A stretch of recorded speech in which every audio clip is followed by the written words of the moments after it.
duh, how do you think I get to be successful? Because I invest in myself, right? I'm always investing in myself. I'm always looking for that edge. If you don't believe in what you do so strongly, you don't get obsessed with your vision, no one's gonna believe you. And don't expect anyone to believe you.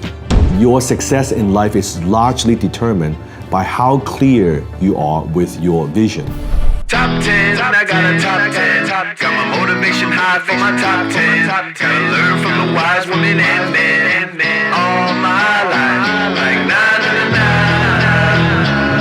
for my top 10, top 10, 9. This one's for my top 10. Need motivation? Watch a top 10 with Belief Nation. Hey, it's Carmichael, and this channel was created to help you overcome the #1 challenge that is holding you back, a lack of belief in yourself.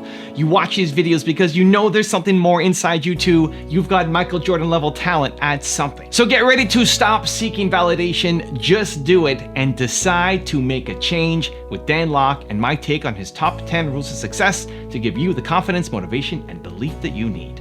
Enjoy. Okay, let's kick it off with rule #1. Stop seeking validation. You talk about you want to be more successful. In the meantime, you spend 3 hours on Netflix, you spend 4 hours playing around and playing video games and doing all this shit. If I was your mom, I was your dad, I'm not gonna believe you. Because your actions don't match with your words. Your actions don't match your ambition. If you don't believe in what you do so strongly, you don't get obsessed with your vision, no one's gonna believe you. And don't expect anyone to believe you. They're not supposed to believe you because you've got no track record. You haven't done shit. It's normal they don't believe you. And guess what? Even though when you're successful, they still don't believe you, right? Even as successful as I am today, I still have people that don't believe me. So forget it. Forget trying to seek validation from other people and say, oh, you know what? If they believe in you, do you know? Some people will do, some people won't. And who people believe you, they follow what you do, great. Build something great with those people. The ones who don't believe you, that's okay, who cares? Right? Who cares? I don't know the surefire way to success, but the surefire way to failure is try to please everybody. So don't be a pleaser, forget about that. Focus on what you do. Rule #2, choose skills over a degree. You need to think about, okay, maybe it's not just a degree, that piece of paper. Skills are more important. Nowadays, companies are looking for skills. They hire skills, not just that piece of paper, that degree. They know that it's not enough. That is like a lot of time. Just because you have a degree, it doesn't mean you have common sense, and it doesn't mean you have skills. See, degree only means that you know something. You passed these exams, right? You have done these courses. That's all it means. Skills, on the other hand, means not just you know something, it means you could do something. Meaning that you have the ability, the capabilities to produce a certain result. Depends on what kind of skill sets do you have. And skills are transferable. It's not limited to just one industry and one company. So whatever skills that you've developed, you can transfer to other industries if you want to. Rule #3, just do it. It doesn't matter how many techniques you know. In business, nothing happens until you make a sale. It's not about how many selling techniques you know. You need to go out there and sell something. Sell your product, sell your service in exchange of money. It's commerce. That's what business is. It's adding value to the marketplace, solving a problem, fulfilling a need in exchange of money, dollars. People vote with their wallets. What you say doesn't matter. You might say your product's the best in the world. If no one is willing to buy it, it doesn't mean anything. You gotta pull the trigger. You gotta go ask for that sale. You can't be weak and afraid and shy. You gotta go out and get it and ask for the sale. So you get some rejection. So people say no to you. Who cares? So you know all these techniques. So you know 365 sex positions. You cannot get laid on a Friday night. What difference does it make? What is you go home alone? Right? And now you say, oh, let me learn the 388th positions. Can't even use one. Can't even use one. You gotta go and do it. Rule #4, be aware of your weaknesses. What are your weaknesses? One of the most common questions you'll get during an interview when you're applying for a job. Now, over the years, I've asked this question to so many applicants, and I am shocked by the answers. So today I'm going to teach you how to answer that question properly. First, let's talk about what you don't do. So when your employer, your interviewer is asking you, so what are your weaknesses? Oh, I have none. Don't ever say that. It is a lie. You know it's a lie. I know it's a lie. Just when people say that, just get out of here. Don't let the door hit you on the way out. When you say, I have none. And don't say, well, you know, I never thought about it. No one ever asked me that. Seriously, no one ever asked you that. Maybe you think you're being smart with the reply. Don't do that. It just shows you are dishonest, and also it shows you lack self-awareness. Those are not good answers. Also, here are the ones I hear all the time that are also is a big no-no. I'm kind of a workaholic and a bit too much of a perfectionist. Give me a break. Don't try to turn it and put a positive spin on it when you're being asked what are your weaknesses, right? Another one I hear all the time, oh, I love people, I love working with people. Really, I don't like you that much right now. Okay, that's not good. That's not what you do. So here's how you answer it. What are your weaknesses? The key is don't make that about your personality. If you're gonna share something, make that about your skill set that you could work on. Here's what I mean by that. When you share something about your personality to an employer, it could feel like, well, I don't know if you could fix that. That maybe is who you are. But if you make it about a skill set, then it's something that you could work on. So I'll give you an example. What are your weaknesses? Well, you know, I'm more of an introvert, and sometimes I notice that I'm shy to share my ideas when there's a room of people. Now, see, that's a good reply if you are an introvert, because here's what's going through my mind. My mind is thinking, okay, this person is shy, introvert, and that's okay. So it means that in certain scenario, maybe I need to ask this person more to speak up. I can say, hey, you know what do you think of this? Or in my mind, I'm also thinking, well, maybe through time, once this person becomes more comfortable with everybody else within the company, she could share more ideas. See, that's what's going through my mind, right? That is fixable. Or maybe this person could go take Toastmasters and develop more confidence and work on her public speaking skills a bit. See, in my mind, all that's fixable. That's fine. That's perfectly fine. Also, if you want to have more self-love, check out my 254 series. They're free. The link to join on the description below. Remember this, your business is always a reflection of you. After you practice martial art, you develop this natural self-confidence. Not cockiness, but you develop this natural self-confidence. That's a problem with young people. You're not good at anything. Oh, I'm so good. No, tell me the truth. You're not good at anything. Rule number 5, take extreme ownership. One of the core values within our Dan Lok organization is extreme ownership. That means taking responsibility for all your actions. Now, in the typical corporate culture, there are a lot of backstabbing and pointing fingers. Oh, it's not my fault, and she did that, and he did that. As a company, it's not healthy to have that. Now, assuming you are in a healthy environment, you want to take extreme ownership. That also means that if someone assigns a task to you, even though maybe it's a team effort, but the buck stops with you. If it doesn't get done, if you miss the deadline, you take responsibility versus, oh, because she's holding up the project, or that's his fault, or I don't have enough resources. That is not going to get you promoted. Because again, you want to think a few steps ahead and solve problems before it comes up. It's not about resources, it's about becoming resourceful. So taking extreme ownership in all things you do. How you do anything is how you do everything. So it's not just at work, but other areas of your life. I believe this is a very good value to live by.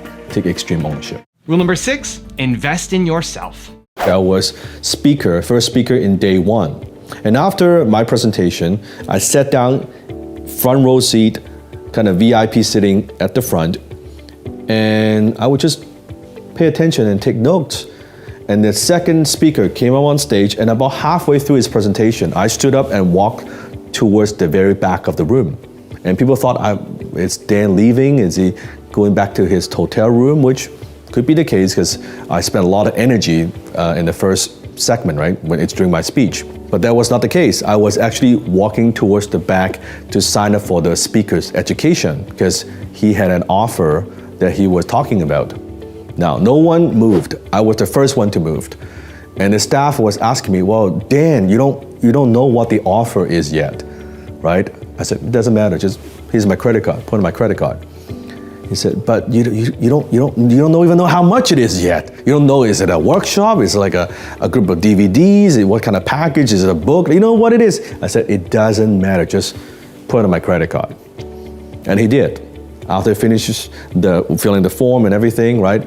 I walked back, sat down, front row seat, taking notes again. And I did the same thing for the third speaker, fourth speaker, and the rest of the speakers that day. I bought everybody's education.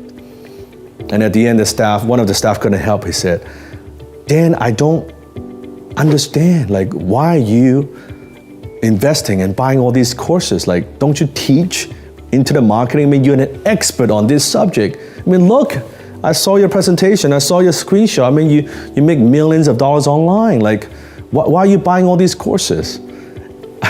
I looked at him as a reply. I said, duh. How do you think I get to be successful?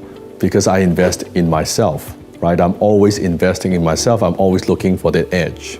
Rule number 7, have a crystal clear goal. Your success in life is largely determined by how clear you are with your vision. So what is your ideal lifestyle? What is it that you want to accomplish? Maybe let's say you want to travel the world, you want to see and you want to experience new things. Then, well, maybe working in an office and stuck in the same cubicle, that's not what you want to do. That's not where you want to be. On the other hand, maybe you want to work with a lot of people, you want to connect, then working behind a computer silo on your own, being very lonely, that may not be your thing either, right? So get crystal clear. What is your ideal lifestyle? What kind of house do you want to live in? What kind of car you want to drive, right? Where do you want to travel? What kind of lifestyle you want to provide for your family? How much money you want to make? Income is important. Lifestyle is important, but income is important as well. Rule number 8, avoid being toxic. I was working at a supermarket making minimum wage. And one of the things I hated the most about that toxic environment was the office politics. A lot of backstabbing, even though I was doing my best, and it's always, you have the people who belong to kind of this group and that group, and you don't know who's gonna kind of backstab you, or they're talking behind your back. And I hated the environment because I want to grow, I want to be better. And I don't like to work in an environment like that. So when you're working with a company, don't try to get ahead by like stepping down on somebody or trying to set somebody up. That's not how you get ahead. Because a good CEO, a good leader would see through that immediately. Personally, within my company, we have zero tolerance in terms of office politics or like all these gossips. I don't care who that person is.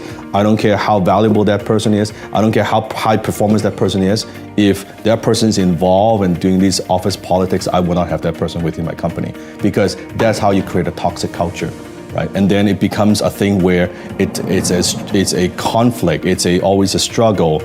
It's a power pull. We don't want that. We want everyone to focus on the mission and we go to the same direction. So avoid all those things. Focus on what you do well, help your colleagues, help your coworkers, support them and help them grow. Then it becomes a very nice positive momentum that, hey, we're elevating people, we're not putting down people. So avoid all those office politics and gossips. Rule number 9, master the fundamentals. I remember the first month when I learned Wing Chun, my Sifu, my instructor, was teaching me the straight punch, right? The whole first month, all we did is we just straight punch. Either we do it this way, we do it this way, we do it forward, right? We do it backward. And after a month of this is stupid.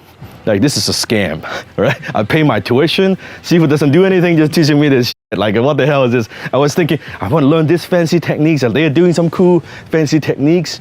And suddenly, it's like a bit of like Karate Kid, wax on, wax off. Then my Sifu said, okay, now you hit somebody with this. Now let me train you with this. And suddenly, ooh, because I've been practicing for a month, I didn't know I was internalized some of the techniques, very simple technique. In Wing Chun, it's very, very simple. It's very direct. We don't have a lot of techniques, right?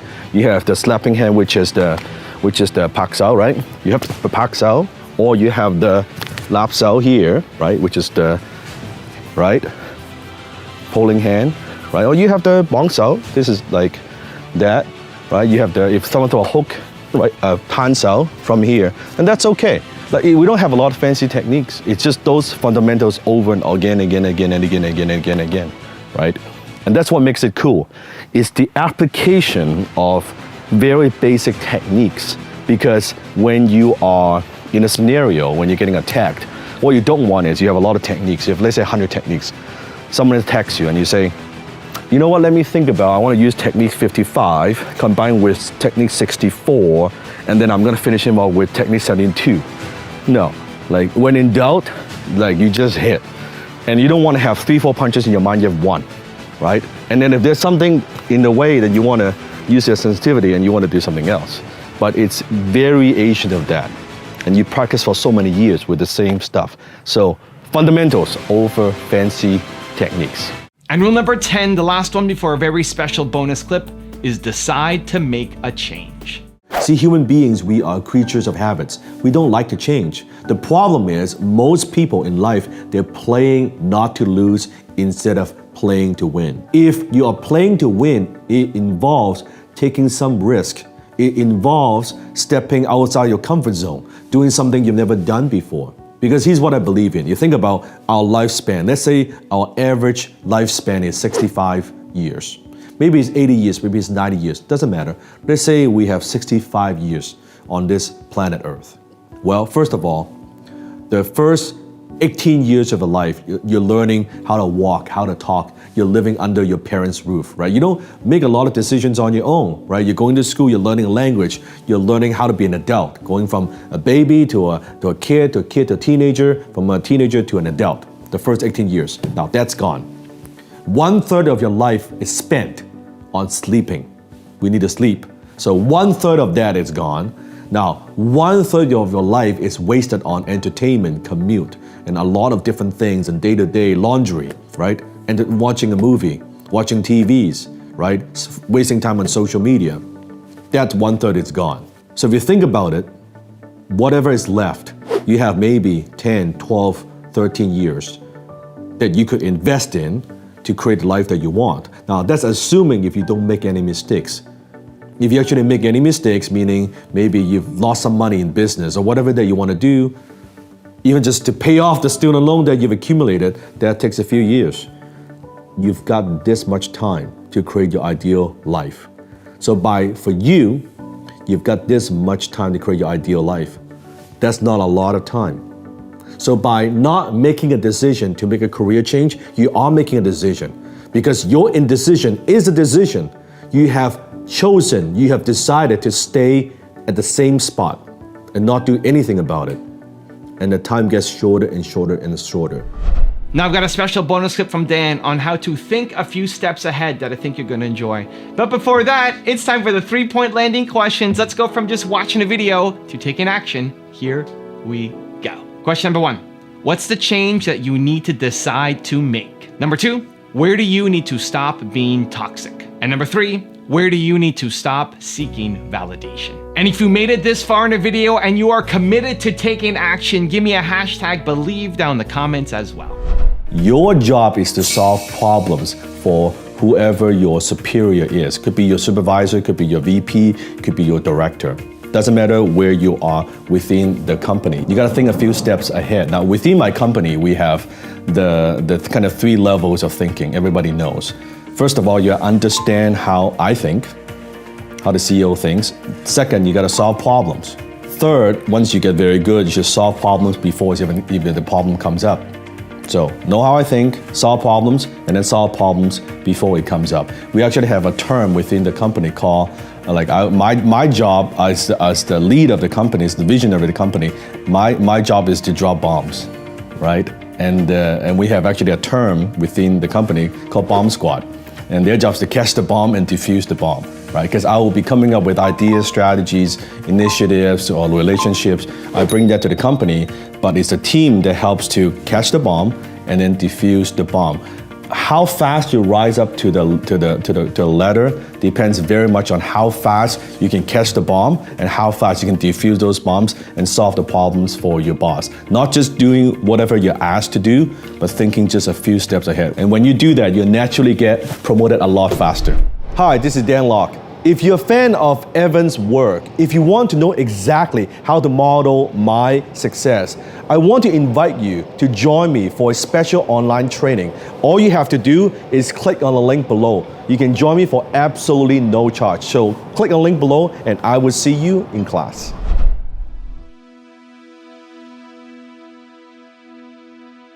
If you want 10 more rules from Dan Lok, check out the video right there next to me. I think you'll enjoy it. Continue to believe, and I'll see you there. When we're looking for a solution, sometimes we make it way more complicated than it needs to be. Sometimes the solution is so obvious right in front of us. You are waiting, you are thinking,